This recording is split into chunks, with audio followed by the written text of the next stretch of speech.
ሰላም የተወደዳችሁ የማርከው ፉትቦል ስቱዲዮ ቤተሰቦች እንዴት ናችሁ? በዚህ ሳምንት በኤፍኤ ካፕ ውድድር ምክንያት የፕሪሚየር ሊግ ጨዋታዎች ስለማይኖሩ የተወሰኑ የፕሪሚየር ሊግ ቡድኖች የእረፍት ሳምንት ላይ ይገኛሉ።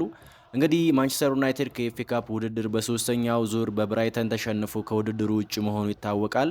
ስለዚህ በዚህ ሳምንት በሚደረጉ የኤፍኤ ካፕ ጨዋታዎች ላይ አይሳተፍም ማለት ነው። እንደሚታወቀው የውድድር አመቱ ሲጠናቀቅ ማንቸስተር ዩናይትድ በሁሉም ውድድሮች 42 ጨዋታዎችን ብቻ አድርጎ ይጨርሳል። ይህም በታሪኩ ዝቅተኛውን የጨዋታ ቁጥር የሚያስመዘግብበት የውድድር አመት ነው ማለት ይቻላል። በሁሉም የሀገር ውስጥ ውድድሮች ወይም ዶሜስቲክ ኮምፒቲሽን እስካሁን በአጠቃላይ ወደ 28 ጨዋታዎችን አድርጓል። ሁለቱ የኤፍኤ ካፕ እና የካራቦ ካፕ ጨዋታዎች ሲሆኑ 26ቱ ጨዋታዎች ደግሞ በፕሪሚየር ሊጉ ያደረጋቸው ናቸው። እንግዲህ በዛሬው ዝግጅት በእነዚህ 26 የፕሪሚየር ሊግ ጨዋታዎች ላይ ማንቸስተር ዩናይትድ የገጠማቸውን ቡድኖች ያስመዘገበውን ውጤትና ያሳየውን ሁለት መልክ እያነሳን እንቆያለን። እንግዲህ የማንቸስተር ዩናይትድን ፐርፎርማንስ ከባለፈው የውድድር ዓመት አንጻር ካየነው በብዙ መንገድ ተሻሽሏል ማለት ይቻላል። ለምሳሌ በማጥቃት ቁጥሮች፣ በደረጃ ሰንጠረዡ ያለውን ስፍራ፣ በቡድን ግንባታው እያልን መዘርዘር እንችላለን። እነዚህ እንግዲህ የማንቸስተር ዩናይትድን መሻሻል የሚያሳዩ ጥሩ ምልክቶች ናቸው።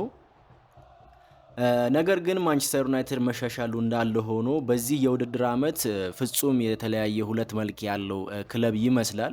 ምክንያቱም ትልልቅ ቡድኖችን ሲገጥም እና መካከለኛ ወይም ዝቅተኛ ቡድኖችን ሲገጥም የሚያስመዘግበው ውጤት እጅግ የሚያስገርምና ፍጹም የተለየ ነው ማለት ይቻላል። እንግዲህ የሌሎች ቡድኖች መዳከም ለምሳሌ የቼልሲና የሊቨርፑል ድክመት እንዳለ ሆኖ ማንቸስተር ዩናይትድ ማሸነፍ በሚችልባቸው ብዙ ጨዋታዎች ላይ ነጥቦችን እየጣለ በአራተኛ ደረጃ ላይ መገኘቱ በጣም የሚያስገርም ነው። ማንቸስተር ዩናይትድ ብዙ ጊዜ አሸንፎ ይወጣል ወይንም ደግሞ ሙሉ ነጥብ ማግኘት ይችላል የተባለባቸውን ቀላል ጨዋታዎች ተሸንፎ ወይንም አቻ በመውጣት ያጠናቅቃል። ምናልባት በእነዚህ ጨዋታዎች ላይ ሲሪየስ ሆኖ ለማሸነፍ ቢጫወት ኖሮ ከዋንጫ ተፎካካሪ ቡድኖች ውስጥ አንዱ መሆን ይችል ነበር። ምክንያቱም እውነተኛ የዋንጫ ተፎካካሪ ቡድኖች ትልልቅ ተጋጣሚዎችን ብቻ ሳይሆን በደረጃ ሰንጠረዡ ከቶፕ 6 በታች ያሉ ቡድኖችንም የማሸነፍ ግዴታ አለባቸው። የዋንጫ ቡድኖች በአብዛኛው የሚጫወቱት ከትልልቆቹ ጋር ሳይሆን ከአቨሬጅ ቡድኖች ጋር እንደሆነ ይታወቃል። ለምሳሌ ከመካከለኛና ከወራጆቹ ቡድኖች ጋር ነጥብ እየጣሉ ትልልቆቹን ብቻ በማሸነፍ የዋንጫ ሽልማት ማግኘት እንደማይቻል አርሰናል ጥሩ ምሳሌ ነው። አርሰናል ባለፉት 3 ዓመታት ከትልልቆቹ ቡድኖች ጋር ያለው ሪከርድ ጥሩ ቢሆንም ከዌስትሃምና ፉልሃም ጋር ሲጫወት የሚጥላቸው ነጥቦች ከዋንጫው እንዲርቅ ምክንያቶች እንደነበሩ ማንሳት ይቻላል። እንግዲህ በቅርብ ዓመታት የማንቸስተር ዩናይትድ ትልቁ ችግርም እነዚህን አቨሬጅ እና ከወገብ በታች ያሉ ክለቦችን ሲገጥም ብዙ ነጥቦችን መጣሉ ነው። እስኪ ማንቸስተር ዩናይትድ በዚህ ዓመት ከትራዲሽናል ቢግ ሲክስ እና ሌሎች ቡድኖች ጋር ያለውን ልዩነት እንመልከት። በተለምዶ ቢግ ሲክስ ከሚባሉት ክለቦች ጋር ባደረጋቸው 8 ጨዋታዎች 5ቱን አሸንፎ በሁለቱ ተሸንፎ በአንዱ አቻን የተለያየው።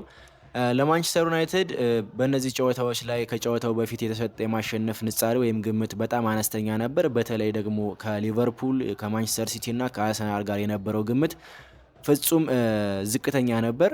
ለምሳሌ ሊቨርፑልን በአንፊልድ በገጠመበት ጨዋታ ለማንቸስተር የተሰጠ የማሸነፍ እድል ከ11 እስከ 13% ብቻ ነበር። አርሰናልም በኤሚሬትስ ስቴዲየም በገጠመበት ጨዋታም እንደዚሁ የማሸነፍ ግምቱ 13% አካባቢ ነበር። ሌላው ማንቸስተር ሲቲን በኦልድ ትራፎርድ ሲገጥም ለማንቸስተር ዩናይትድ የተሰጠው ዊኒንግ ሬት 25% ነበር።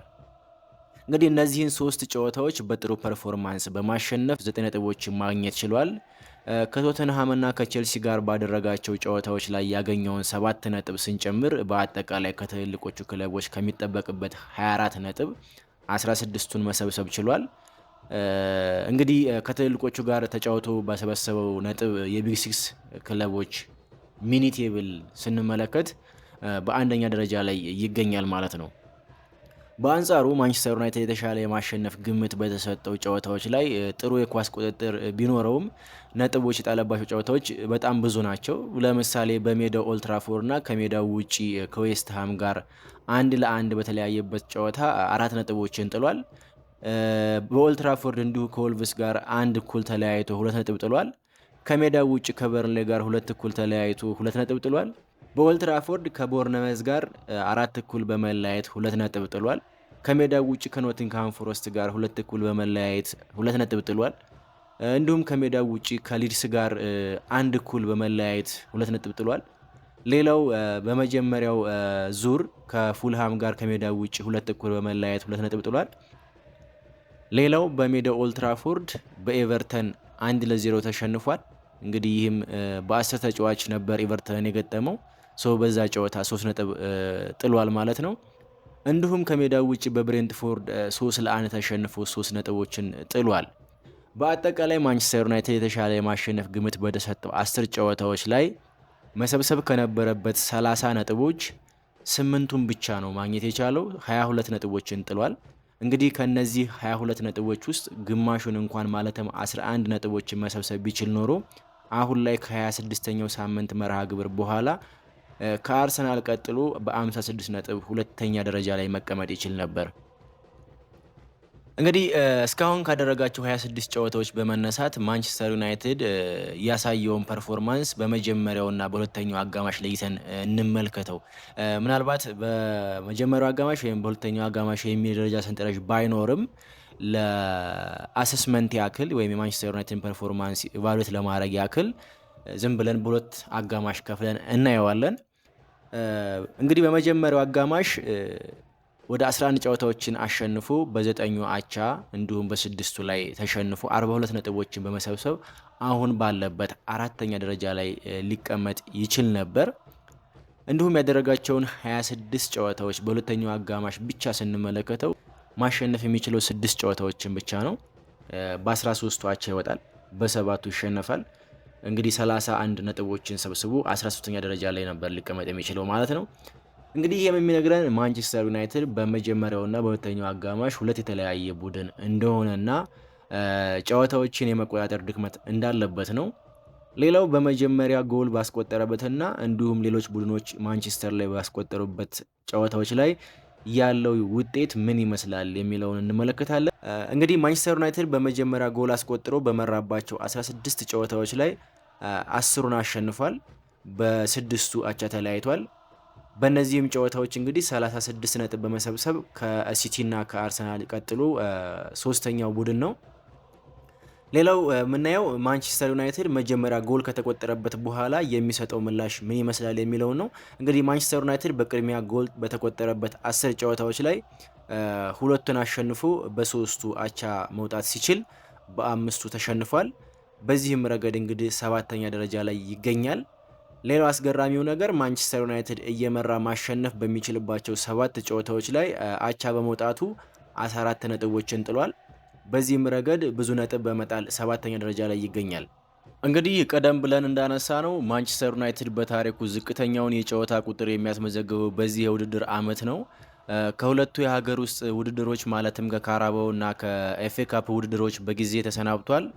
እስከ ውድድር ዓመቱ መጨረሻ በፕሪሚየር ሊጉ 12 ጨዋታዎች ይቀሩታል። በእነዚህ ጨዋታዎች ላይ እንግዲህ በሚያሳየው ፐርፎርማንስ የሻምፒዮንስ ሊግ ውድድር ላይ ለመሳተፍ ጥረት ያደርጋል ተብሎ ይጠበቃል።